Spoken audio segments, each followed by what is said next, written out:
행복함에 대해서 오늘 얘기를 좀 하려고 하는데요. 여러분들은 언제 행복을 느끼십니까? 날마다 행복을 느끼고 계십니까? 아니면 어떤 때는 행복하고 어떤 때는 행복하지 않고 그렇게 지내고 계십니까? 저는 여러분들이나 또 제가 당신은 언제 행복합니까? 라고 물어보면 우리는 날마다 행복합니다라고 대답하기를 간절히 소망합니다. 우리 옆에 분들이 한번 질문해 보시죠. 당신은 언제 행복합니까? 그럼 배운 대로 한번 답해 보시겠어요? 날마다 행복한 거죠. 날마다.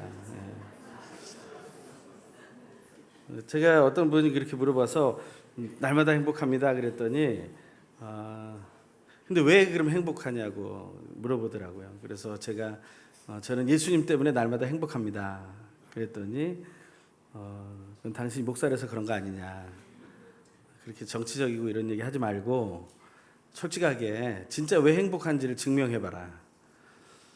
사실 저는 뭐 예수님 때문에 행복하다는 게 처음부터 했던 얘기는 아닙니다. 제 믿음의 이야기를 잠깐 나누면서 그 행복에 대한 이야기를 하려고 하는데요. 먼저 제가 좋아하는 찬양시 한 편을 읽어드리겠습니다. 세상에 외치고 싶어 예수님 누구신지, 세상에 외치고 싶어 깊고 크신 사랑, 세상 사람 다 알게 되리 왜 내가 늘 기쁜지, 진정 그들은 놀래리라 내게 두려움 없음을. 세상에 외치고 싶어 예수님 누구신지, 세상에 외치고 싶어 십자가의 사랑, 하나님의 사랑. 정말 세상에 외치고 있습니다. 예수의 사랑이 가장 크다.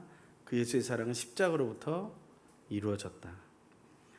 그 예수님이 왜 나를 행복하게 했는가? 저는 교회를 처음 나오신 분이나 아직 예수를 온전히 영접하지 못한 분들이 만약 계신다면 제가 하는 이런 이야기들 이해가 안 가실 수 있어요. 왜냐하면 저는 교회나 뭐 성경이나 뭐 이런 하나님 또 뭐는 교회 기독교적인 용어들이 하나도 불편하지 않은 상황에서 살아왔습니다. 왜냐하면 4대째 신앙인의 자녀로 자라왔고 뭐 교회를 빠진 적 없고 학교는 빠져도 교회는 안 빠지는 그러한 믿음의 삶을 살아왔기 때문에 저에게는 그런 문화들이 하나도 불편하지 않았어요. 그런데 그것 때문에 행복하진 않았죠. 저는 행복이라는 단어를 나중에 한 대학생쯤 돼서야 생각하기 시작했습니다. 나는 행복한가 이런 생각은 별로 해본 적은 없고요. 그냥 아무 생각 없이 지내왔던 것 같아요. 근데 시간이 지나가면서 내가 행복했는가라는 질문을 다시 던지게 됐을 때 제가 아주 어렸을 때 행복하다는 기준이 뭐였는지를 이제 하나씩 알게 됐습니다. 그 첫 번째가 바로 저희 가족들이 서로 싸우지 않으면 행복했어요. 그래서 함께 모여서 뭐 웃고 그러면 너무 행복하더라고요. 근데 저희 가족이 좀 많았어요. 그 할아버지 할머니가 같이 계셨고요. 그 할아버님이 1895년생이셨으니까 뭐 워낙 뭐 오래되신 분이잖아요. 그리고 그 따님들이 또 3명이 같이 살았어요. 고모님 3분이.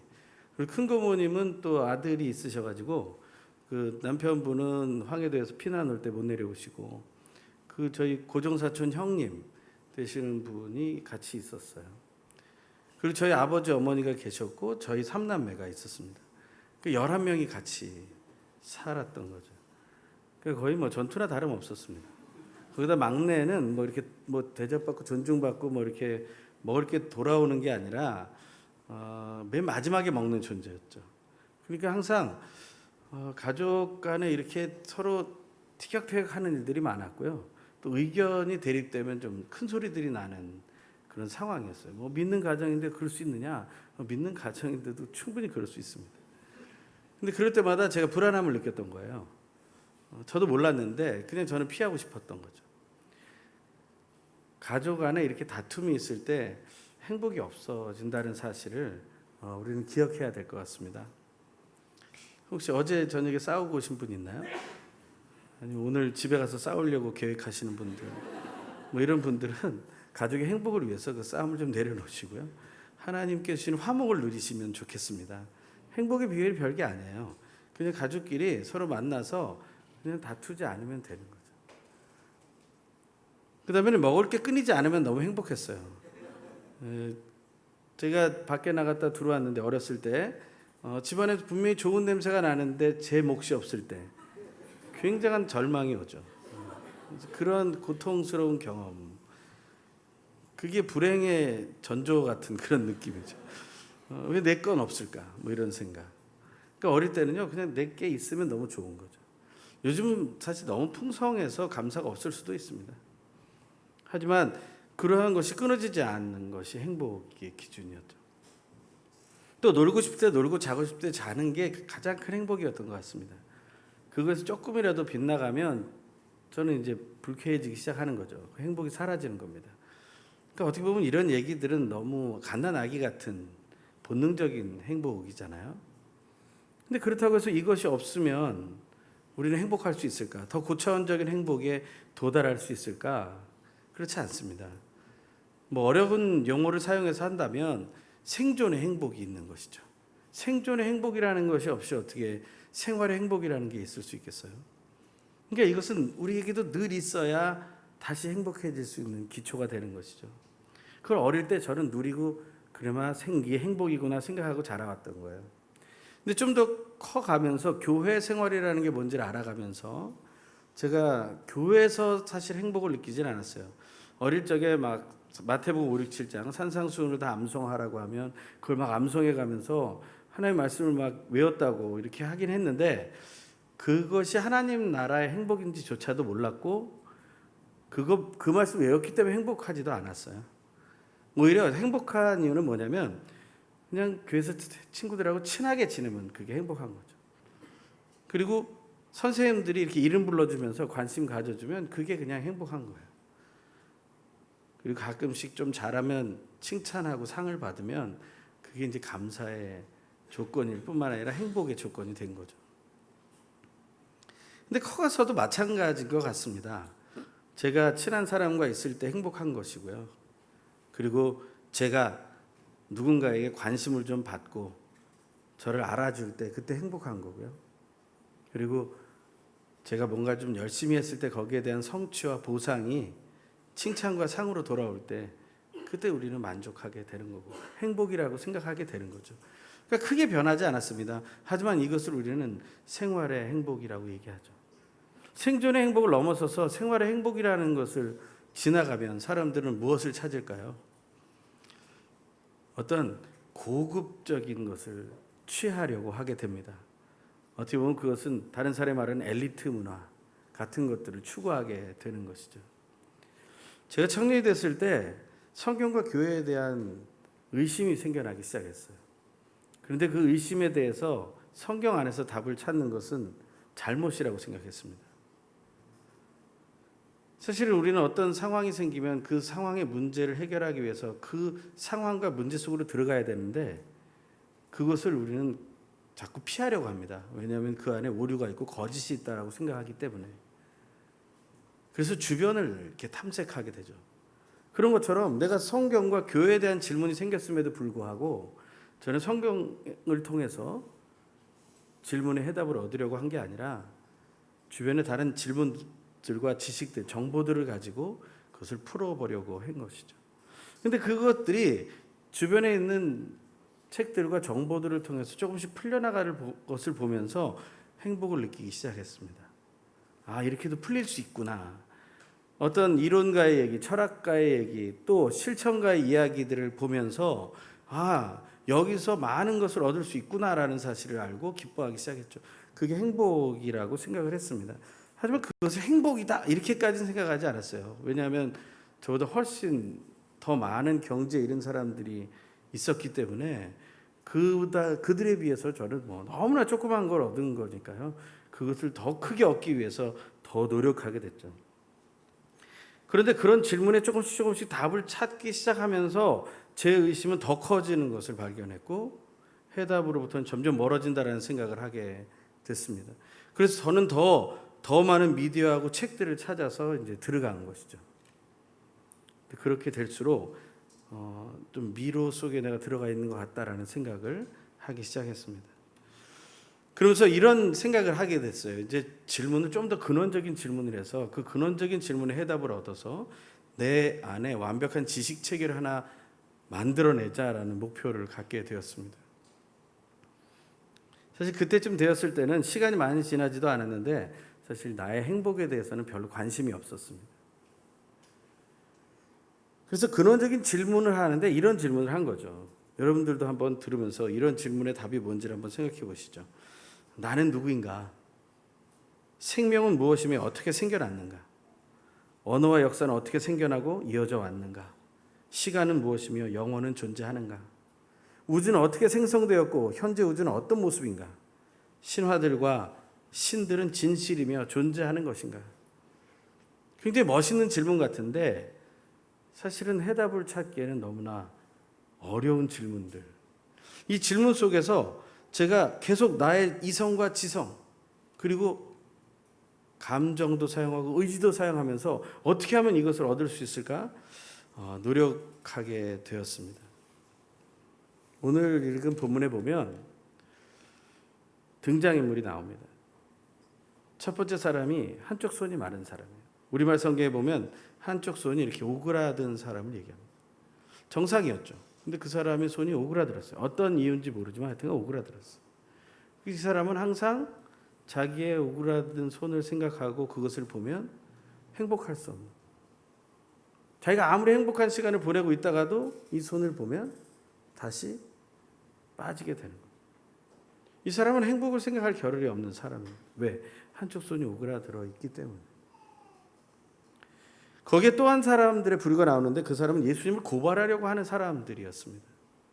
그 사람들은 지금 회당에 그 오른쪽 손 마른 사람, 한쪽 손 마른 사람이 있음에도 불구하고 그가 치유받는 것에 대해서 관심이 없습니다.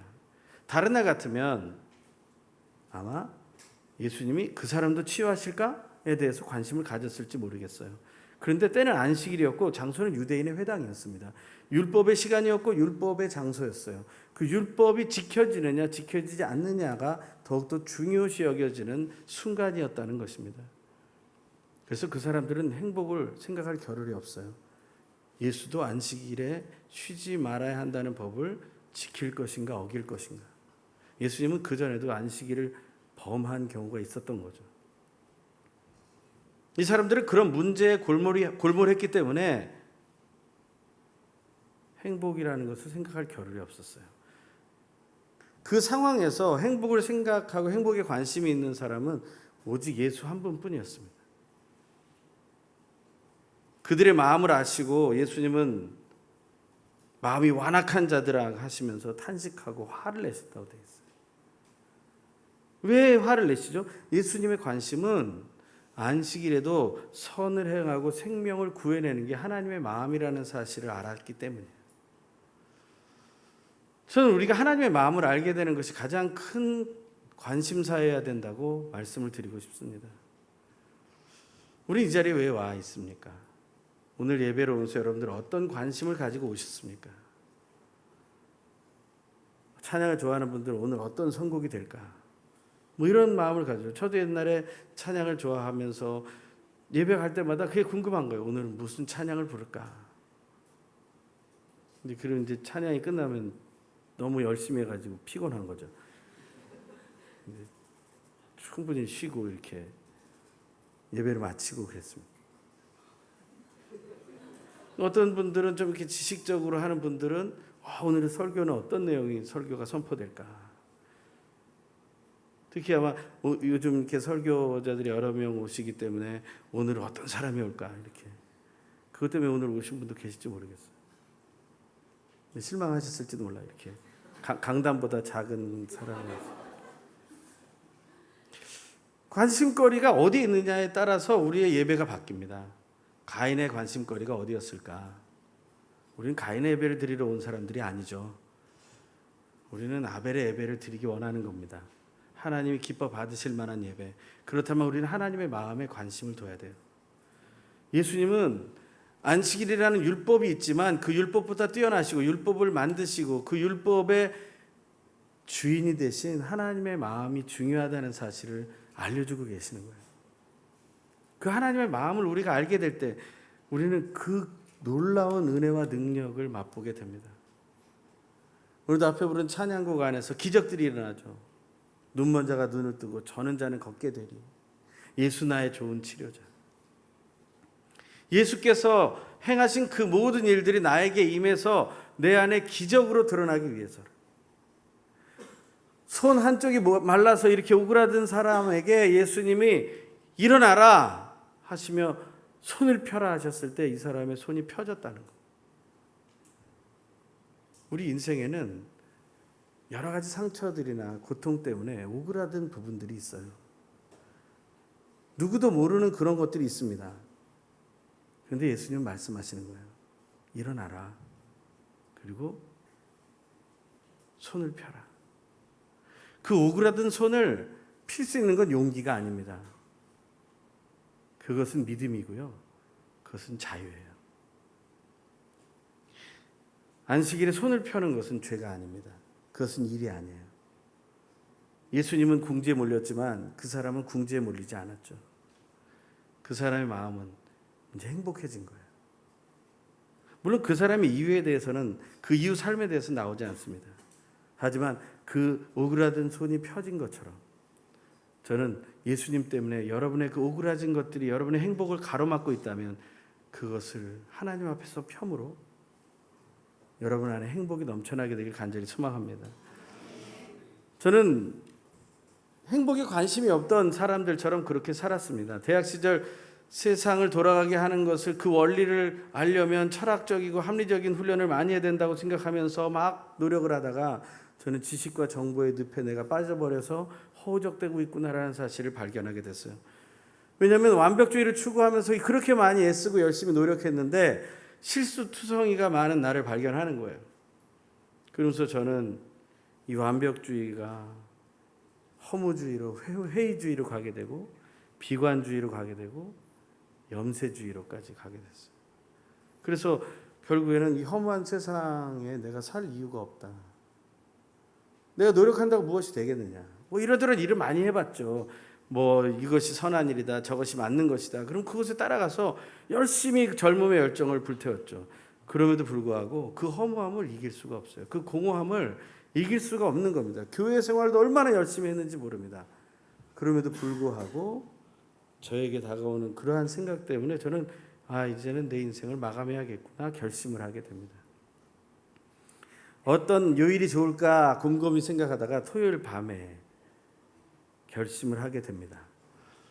그래서 토요일 저녁까지 있던 청년부 청년 공부를 마치고 저희 청년부 담당 목사님이었던 분에게는 인사를 하고 가야 될 것 같아서 제가 평소에 하지 않던 인사를 해요. 깍듯이 목사님 안녕히 계세요. 이렇게 인사를 했어요. 그런데 이 목사님이 제가 간다 그러면 그냥 가라고 하셨던 분인데 갑자기 저한테 치영아 내가 너 줄 게 있는데 집에 놓고 안 가져왔어. 우리 집에 좀 가 있어.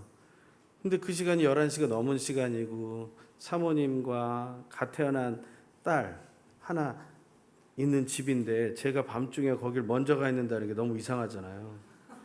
근데 가려니까 뭐 순종해서 갔죠. 그래서 그 목사님 집에 갔더니 사모님이 깜짝 놀라더라고요. 왜 왔냐고. 그래서 목사님이 뭐 줄 게 있다고 줄 게 없는데 그래서 그래서 제가 좀 이상하지만 가라고 그랬으니까 와서 이렇게 기다리고 있는데 목사님 오셨어요. 근데 목사님 오시자마자 치영아 너한테 꼭 들려주고 싶은 성경 구절이 있어서 오라고 그랬어. 그러면서 로마서 8장 19절에서 22절의 말씀을 보여주시는 거예요. 자막이 있으면 같이 한번 읽어보겠습니다. 시작. 피조물은 하나님의 아들들이 나타나기를 고대하고 있습니다.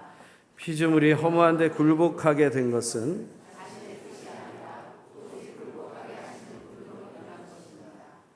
그러나 피조물도 소망 가운데 있으니 이는 피조물 자신도 썩어짐의 종로로 타는 데서 벗어나 하나님의 자녀가 누릴 영광의 자유에 이를 것이기 때문입니다. 우리는 모두 피조물이 지금까지 함께 탄식하며 함께 해산의 고통을 겪고 있다는 것을 알고 있습니다. 그래서 목사님이 이런 얘기를 해주시는 거예요. 치영아 이게 네가 살아야 될 이유야. 모든 피조물들이 치영이 같은 하나님의 자녀가 나오기를 기다리고 있는 거야. 그렇게 얘기를 하신 거예요. 그러더니 가라고 그러더라고요. 너무 황당하잖아요. 저는 뭐라고 말할 수 없고 물어보기도 그렇고 그래서 알겠다고 그러고 나왔죠. 근데 나오면서 혼자 생각을 했습니다. 나는 살 이유가 없다라고 생각했는데 살 이유가 있구나. 사람들에게 실망을 많이 했거든요. 그 당시에 사람들에게 실망을 많이 하고 모든 뭐 정치 구도 이런 사회 현상 너무 마음이 어려운 거예요. 그런 상황에서 저는 이제 의미가 없다고 생각했죠. 제 노력으로는 할 수 있는 게 없다고 생각했죠. 그런데 주변에 자연 만물이 나를 보고 있다는 거예요. 예전에 읽었던 그 문화 명령이 생각났어요. 창세기 1장에 너는 생육하고 번성하고 땅을 정복하고 땅을 다스려라. 우리가 해야 될 일인데 제가 하지 않았던 거죠. 그래서 그날 저는 제 가족이 있는 집으로 돌아갔습니다. 아주 오랜 시간 지난 후에 제가 궁금해서 그 목사님에게 물어봤어요. 찾아가서. 그때 왜 그렇게 저한테 말씀하셨냐고. 그랬더니 본인 기억이 안 난다고 그러시더라고요. 한 사람의 생명을 살려놓고 그분은 전혀 기억도 못하는 일이 돼버린 거죠. 하나님의 말씀의 능력은 그렇게 역사하는 것 같습니다. 그 말씀을 받는 사람에게 그 역사가 일어나죠. 그날 이후로 사실 저의 행복의 조건은 완전히 바뀌었습니다. 제가 살아있으면 행복한 거예요. 어떤 사람은 제가 살아있기 때문에 기분 나쁜 사람도 있는데 사실 뭐 얼마 전에도 제 아들이 저한테 아빠 없었으면 좋겠다고 화나니까 그랬겠죠. 근데 제가 또 거기서 화는 안 냈지만 속으로는 그랬습니다. 난 내가 살아있어서 행복한 거야. 왜냐하면 나를 살아있다는 것만이 행복이 아니라 내가 살아야 할 이유가 있다는 걸 알기 때문에 행복한 거죠. 저는 지금 내가 살아있고 내가 살아야 할 이유가 있다는 것. 하나님이 저에게 시키실 일이 있어서 오늘 나에게 생명을 주셨다는 사실.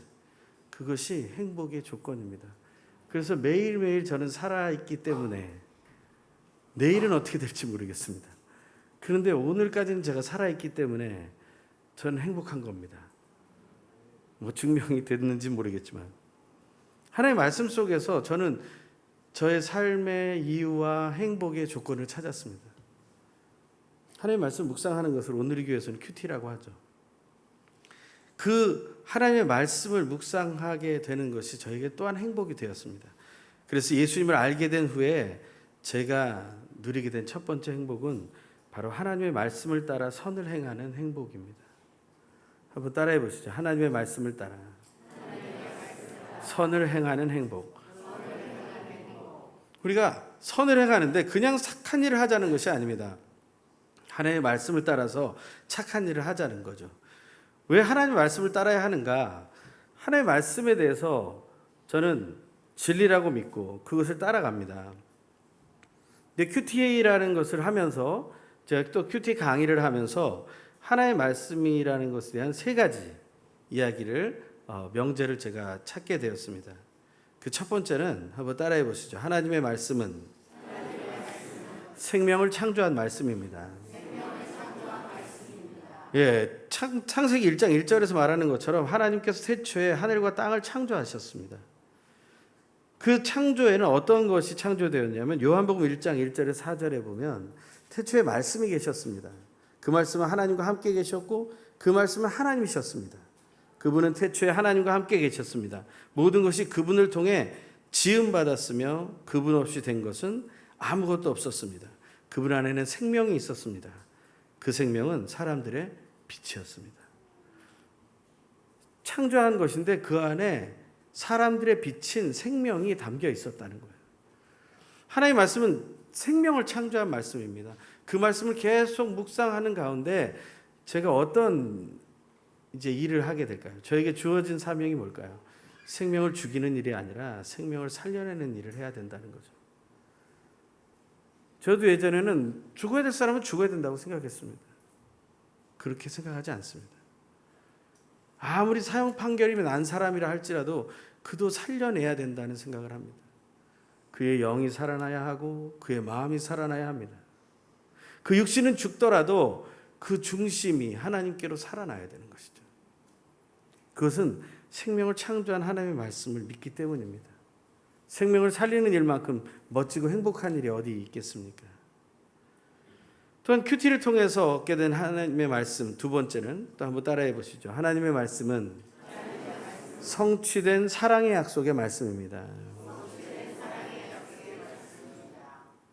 성취된 약속인데 사랑의 약속입니다.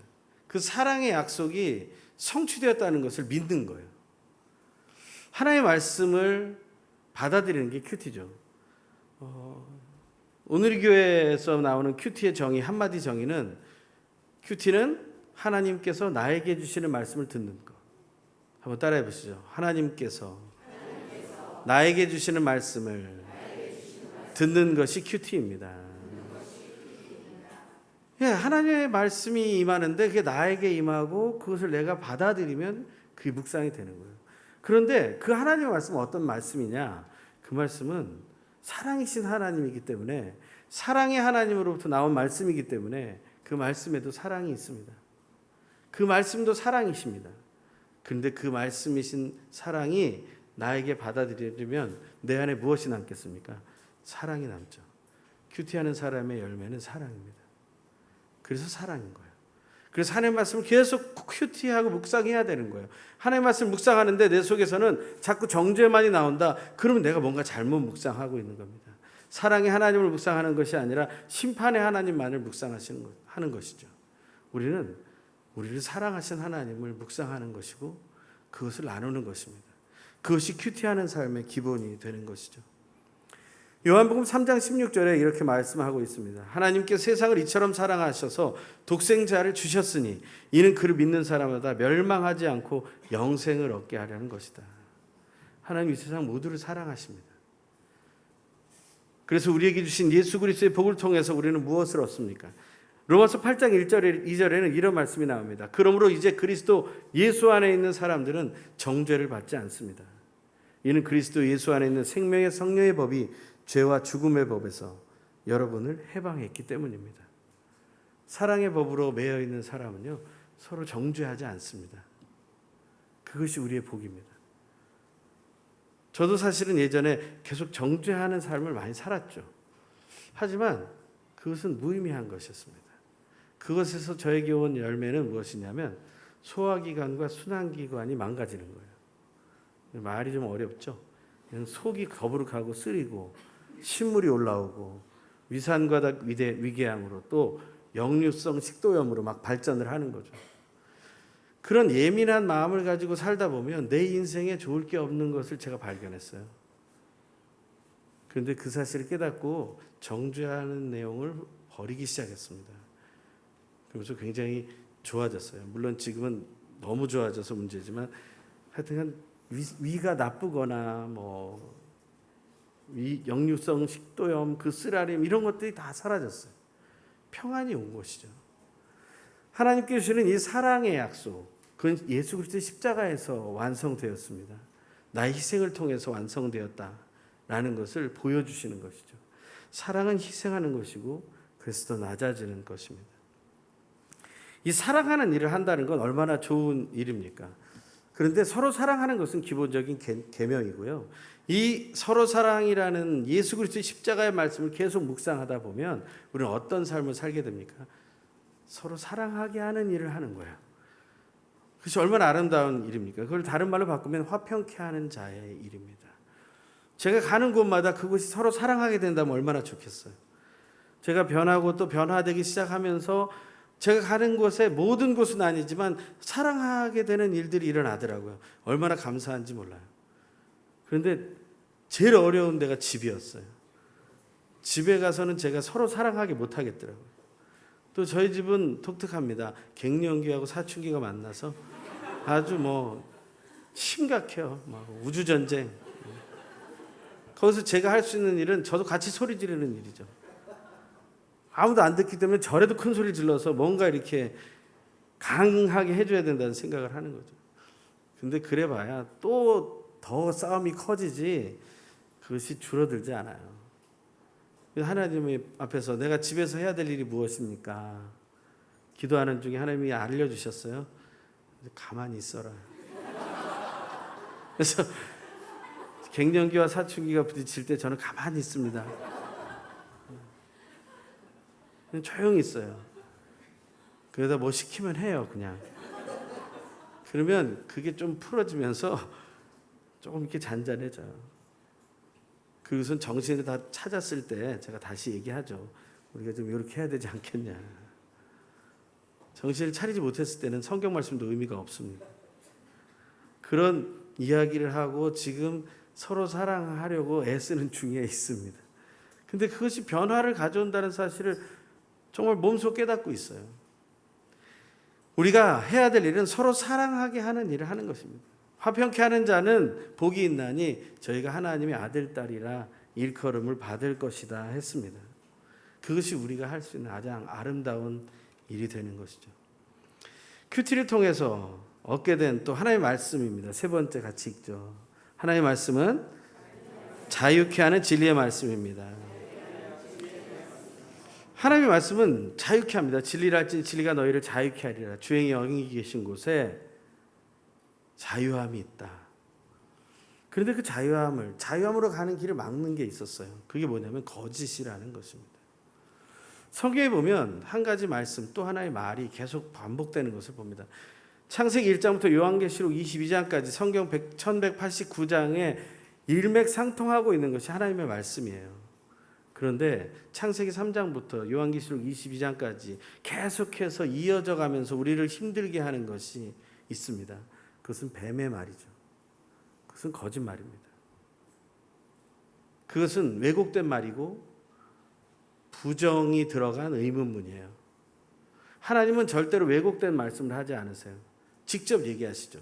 하나님은 부정적인 그리고 질문으로 말하지 않으세요. 그냥 물어보시죠.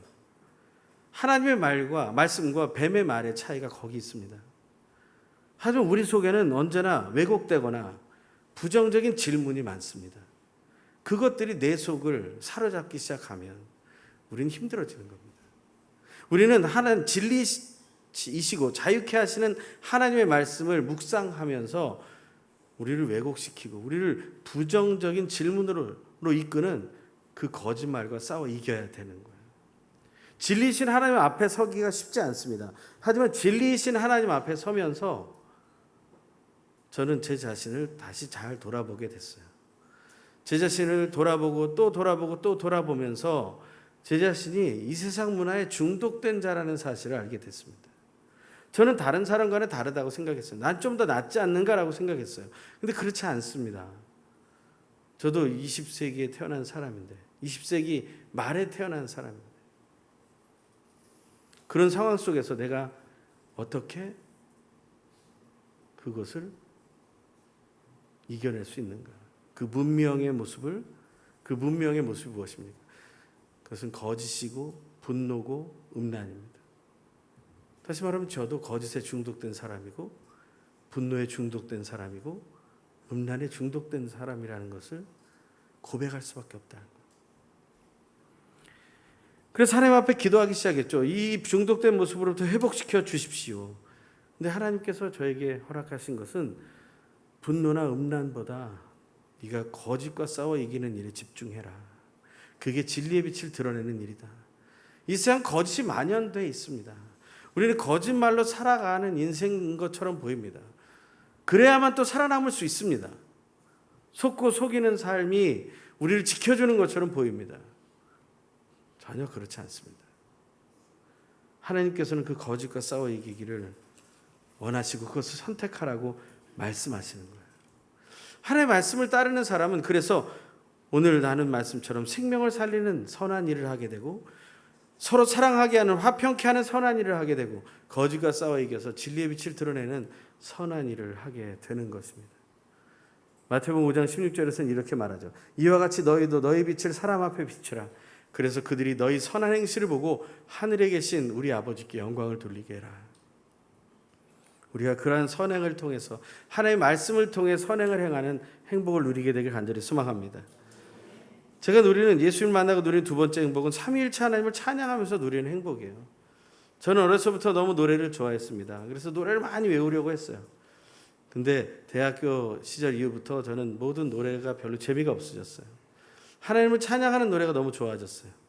그래서 제 인생의 목표는 죽기 전까지 10,000곡의 노래를 외우고 죽는 게 목표입니다.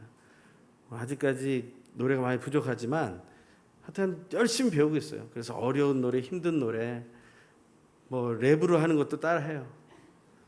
근데 잘 안 되죠. 그럼 가사를 그냥 읽습니다. 제가 랩이 뭔지 알았어요. 그냥 말을 빠르게 하면서 아무 때나 쉼을 쉬는 거래요. 그러면 이제 랩이 되는 거죠.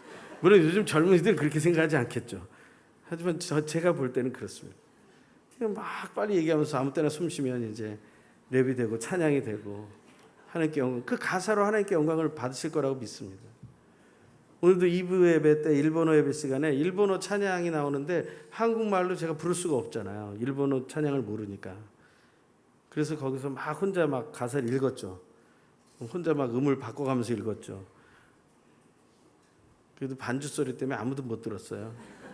하나님은 들으시죠. 하나님을 찬양하는 삶이라는 건 다른 게 아닙니다. 그것을 하나님께 올려드리는 거죠.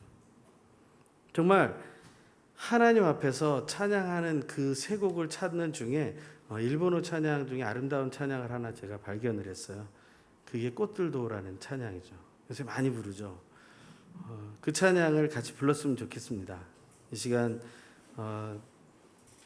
저도 일본어로 부르려고 합니다. 예, 발음은 안 좋지만 한국말은 다 아시니까 제가 일본어로 부를 때 같이 좀 부르면 좋겠습니다.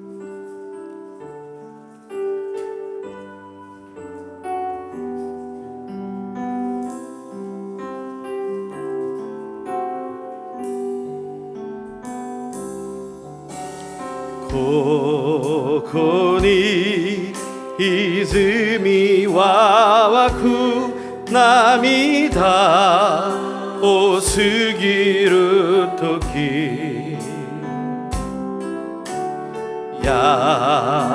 야가테 미오 무스비 와라이 고에니 미시루 하나모 하나모 구모모 가제모 우미모 가나데요 가나데요 예수오 소라니 히비게 우타에 다마시요 메구미요 메구미요 메구미요 야오게 텐와 히라키 보쿠라 와미루다로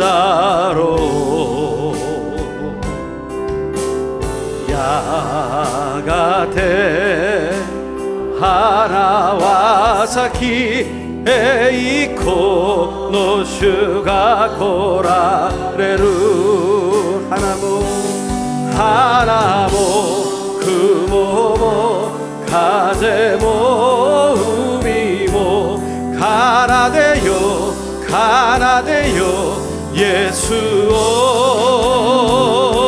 소라니 히비게 우타에 다마시요 메구미요 메구미요 메구미요 하나모 하나모 구모모 가제모 우미모 가나데요 가나데요 예수오 소라니 히비게 우타에 다마시요 메구미요 메구미요 메구미요 메구미요 메구미요 메구미요 메구미요 아멘. 저 이 찬양을 배울 때 예수 그리스도의 말씀이 떠올랐어요. 너희들이 찬양하지 않으면 돌들로라도 찬양하게 하겠다. 자연 만물이 하나님을 찬양하는데 자연 만물을 다스리라고 명령을 받은 우리가 찬양하지 않는다면 하나님을 높이는 것만큼의 행복이 없습니다. 저는 마음이 우울해지고 힘들어지려고 하면 그 기회를 내버려 두지 않죠. 바로 찬양합니다. 정한되면 찬양을 틀죠. 목이 터져라 목이 쉬라고 외칩니다. 또 외칩니다. 그 고백 속에서 다시 살아나는 저를 봅니다. 살아있으니 또 행복한 거죠. 찬양할 일이 있으니 행복한 거죠. 제가 예수님을 만나고 나서 얻게 된 세 번째 마지막 행복은 예수 이름을 통해 누리는 행복입니다. 저는 찬양을 좋아한다고 했죠. 찬양 안에 그래서 주님, 그분, 당신 이렇게 나오면 다 예수로 바꿔 불러요. 예수 이름 한 번이라도 더 부르고 싶은 거죠. 예수 이름을 한 번이라도 더 부를 때마다 저는 더 살아납니다. 예수 이름이 생명이기 때문이죠. 예수님이 나의 생명이라고 말하면서 예수의 이름이 아니라 다른 말을 부르는 것은 나에게는 무의미합니다. 다른 사람이 잘못 졌다는 게 아니에요. 그렇게 부르면 안 된다는 게 아닙니다. 하지만 저는 그걸 예수로 바꿔 부르죠. 그 예수의 이름을 통해서 저는 힘을 얻습니다. 정말 예수를 알게 되는 삶이 너무나 중요하죠. 제가 신학을 공부하는 동안에 나는 믿는다 라고 말하지만 너무 나가 주어가 되는 문장이 많다는 것을 알게 됐어요. 예수가 주어가 되는 문장을 알려주십시오. 기도하기 시작했어요. 그 이후로 한 3, 4년여간에 저에게 7가지의 사건들을 통해서 7가지 예수님이 주어로 된 문장을 주셨어요. 그 문장을 한번 7가지를 동시에 같이 읽어보면 좋겠습니다. 우리 자막을 보시면서 저희 신앙과 같은 간증 같은 고백들인데요. 같이 한번 읽어보겠습니다. 시작. 예수님의 사랑이 나를 살립니다. 예수님의 이름으로 내가 일어섭니다. 예수님의 피로 내가 깨끗하게 되었습니다. 예수님의 생명이 내 안에 흐르고 넘칩니다. 예수님이 인도하시니 내가 평안합니다. 예수님이 품어주시니 내가 만족합니다. 예수님이 승리하시니 내가 찬양합니다. 7가지를 다 말씀드릴 수는 없죠.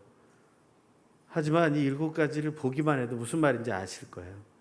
예수 그리스도가 나의 주인이십니다. 예수님 때문에 나는 살아가고 사랑하고 생명을 누리며 평안을 누리고 만족함을 얻고 그래서 찬양하는 겁니다. 그 예수의 이름만으로 승리하는 여러분과 제가 되길 간절히 소망합니다.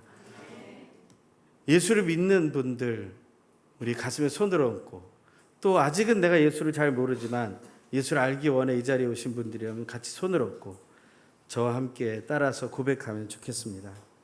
하나님 아버지, 나는 예수님을 믿습니다. 나는 죄인이며 예수님께서 나의 죄를 깨끗하게 씻어주시기 위해 십자가에서 피 흘려 죽으셨음을 믿습니다. 나는 예수님께서 나를 거짓과 죄와 죽음으로부터 자유케 하시고 구원해 주셨음을 믿습니다. 성령 하나님, 내가 예수님을 세상 사는 동안 계속 믿게 도와주시고 내가 예수님을 세상 끝날까지 믿게 인도하여 주십시오. 죽음에서 부활하신 예수님, 나와 가족들의 손을 하나님 나라에 이를 때까지 꼭 잡아주십시오. 예수님, 이제부터 영원까지 나와 동행해 주실 것을 믿습니다. 예수님의 이름으로 기도드립니다. 아멘. 저와 함께 고백해 주신 여러분 모두에게, 하지만 아직 마음을 열지 못해서 고백하지 못한 분이라 할지라도 오늘 제가 나눈 이 행복을 같이 누리게 되길 소망합니다. 인생은 행복한 것입니다. 살아있는 동안, 할 일이 있는 동안, 어떤 상황과 형편, 생존의 자리를 넘었기 때문에, 생활의 자리를 넘었기 때문에, 고급 문화를 누리고 있기 때문에가 아니라 오직 예수님 때문에 행복을 누리는 저와 여러분 되길 간절히 소망합니다. 함께 기도하겠습니다. 하나님 아버지, 우리에게 허락하신 하늘의 행복을 모두 받아 누리게 해주십시오. 예수님께서 한쪽 손 마른 사람을 사랑으로 회복시키시고 구원의 감격으로 인도하셨던 것처럼 저와 동경원 누리교회 모든 성도들도 하나님의 말씀을 통해 생명을 살리고 화평케 하며 거짓과 싸워 이기는 행복을 날마다 누리게 해 주십시오. 하나님을 찬양함을 통해 모든 묶여있던 것들로부터 자유케 되는 행복을 날마다 누리게 해 주십시오. 하나님의 아들 예수 그리스도의 이름을 기쁘게 부르며 누리는 행복을 날마다 누리게 해 주십시오. 우리들을 행복한 하나님의 나라로 인도하시는 예수 그리스도의 이름으로 기도드립니다. 아멘.